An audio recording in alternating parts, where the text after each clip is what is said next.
तो ये बच्चा रोया नहीं था।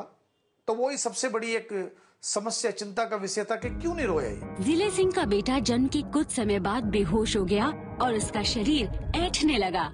जिले सिंह अचानक बहुत घबरा गए। मेरा जो दिमाग है वो एक खुशी की तरफ से हटके एक दुख में परिवर्तन हो गया कि ये सब क्यों शुरू हुआ करके। जन्म वाले दिन से ही जिले सिंह और उनकी पत्नी अपने बेटे रवि को नीम, हकीमों, डॉक्टरों और तीर्थ यात्राओं पर ले जाते रहे। उन्होंने अपनी क्षमता के अनुसार सब कुछ किया, लेकिन फिर भी रवि की स्वास्थ्य संबंधी समस्या का सही कारण नहीं ढूंढ पाए। और उसके बाद जब और बड़ा हुआ तो हाथ भी टेढ़े, क्योंकि हाथों की जो तरीका था वो बिल्कुल काम नहीं करता था, कोई चीज पकड़ नहीं पाता था वो।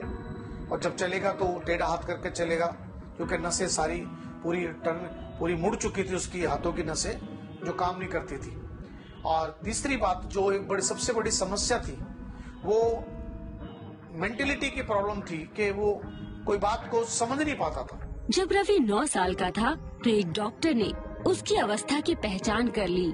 उसे कॉम्प्लेक्स पार्शियल और हेमीप्लेगिया सीजर डिसऑर्डर था। रवि का मस्तिष्क क्षतिग्रस्त था, जिसकी वजह से वो बेहोश हो जाता था और इसके नतीजे में उसे दौरे पड़ते थे, सिर दर्द होता था और बोलने में परेशानी होती थी। हालांकि रवि की इस बीमारी का इलाज नहीं किया जा सकता था, लेकिन मदद के जरिए इसके प्रभावों को घटाया जरूर जा सकता था। जिले सिंह की सारी उम्मीदें इसी बात पर टिकी थी। यह इलाज लगातार चलता रहा, लेकिन मेरे दिमाग में एक बात और थी कि किस तरीके से शिक्षा तो देनी है इसको, कैसे इसका जीवन बदलेगा, कैसे ये बड़ा होगा।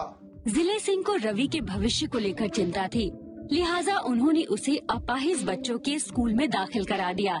इस बीच जिले सिंह की मुलाकात एक ऐसे दोस्त से हुई जिसने उन्हें एक ईसाई समूह के साथ प्रार्थना करने के लिए बुलाया।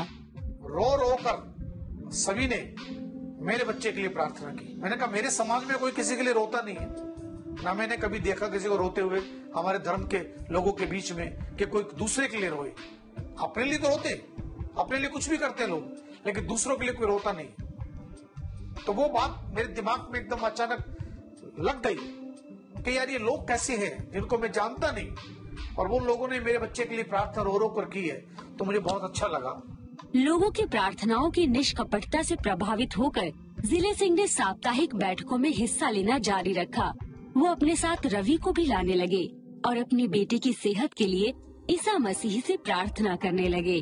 1 साल के बाद, पूरा साल हो गया, जब अचानक एक दिन स्कूल से एक मैसेज आया, जिस स्कूल में हैंडीकैप्ड में पढ़ता था ये, उन्होंने मुझे बुलाया। तो मैंने सोचा किसी ने कुछ नुकसान किया होगा, क्योंकि उसमें दिमाग नहीं है, कोई भी चीज फोड़ देता है, तोड़ देता है, तो लगता कुछ गड़बड़ है। तो मैं डर डर के उस स्कूल में पहुंचा। तो मिसेस कमोडोर प्रिंसिपल थी वहां पर, उन्होंने मुझे बुलाकर कहा कि हमने आपको इसलिए बुलाया है कि ये बच्चा पहले से ठीक हो गया है, जो हम बताते हैं वो सुनता है, जो पढ़ाते हैं वो पढ़ता ही है, इसमें बहुत फर्क आ गया है। एक काम करो, मैं आपको ये सलाह देती हूँ कि इस बच्चे को यहाँ से लेकर जाओ और नॉर्मल स्कूल में चले जाओ, नॉर्मल में इसको एडमिशन दिला दो जहाँ साधारण बच्चे पढ़ते हैं। फिर क्या था, मेरे पास वो खुशी के शब्द नहीं है कि मैं लोगों के सामने बयान कर सकूं। आनंद से अभिभूत होकर जिले सिंह ये मानने लगे कि प्रभु यीशु ने उनकी प्रार्थनाएं सुन ली हैं। पक्के में प्रार्थना को सुनता है। तो मैंने कहा कोई है प्रभु कि जिससे ये लोग सब खड़े होकर प्रार्थना करते हैं तो वो सुन लेता है। तो ये मुझे बहुत चीज अंदर छूने लगी। जिले सिंह ने अपने बेटे के लिए प्रार्थनाएं करना जारी रखा। पहले से बेहतर समझ और सचलता और सक्रियता के कारण रवि को एक आम स्कूल में दाखिला मिल गया। मैंने कहा डॉक्टर सर, ये कब तक ठीक होगा और कब तक इलाज चलेगा इसका? तो उसने मुझे कहा ये बच्चा ठीक नहीं हो सकता, और मैं आपको एक बात और बताना चाहता हूँ, 11 साल की उम्र में ये पूरी तरीके से पागल हो जाएगा। मैंने कहा जब इसको मरना ही है और पागल होना ही है तो घर में हो जाएगा, फिर डॉक्टर से इलाज कराने की जरूरत क्या? तो मैं बोला डॉक्टर साहब, मैं यूनिफॉर्म में था, मैंने उसको सैल्यूट मारा। मैंने कहा सर अगर पागल होगा तो ठीक है, मेरे घर में होने दो, मरना है तो मरने दो। तो कम से कम मैं एक काम तो कर सकता हूँ कि अपने घर में ही मैं परमात्मा से प्रार्थना करूं, ठीक होगा तो ठीक है, नहीं तो कोई बात नहीं, लेकिन मैं आज के बाद हॉस्पिटल नहीं आऊंगा। लगभग 1 दशक बाद भी रवि एक प्रेरणा स्रोत बना हुआ है। उसने डॉक्टरों को हैरान कर दिया है और बोलने की अपनी सुधरी हुई क्षमता और सचलता के बल पर वो एक ऐसा आत्मनिर्भर और मजबूत इंसान बनेगा जिसका पूरा ध्यान अपने सकारात्मक भविष्य पर है। रवि ने अपना जूनियर कॉलेज पूरा कर लिया है और टूरिज्म में एक कोर्स कर रहा है। परमेश्वर ने, प्रभु यीशु ने जो मेरे साथ किया, मैं सिर्फ इतना कहना चाहता हूँ कि जब मेरा पूरा विश्वास प्रभु पे हुआ, ये बच्चा भी ठीक होना शुरू हो गया।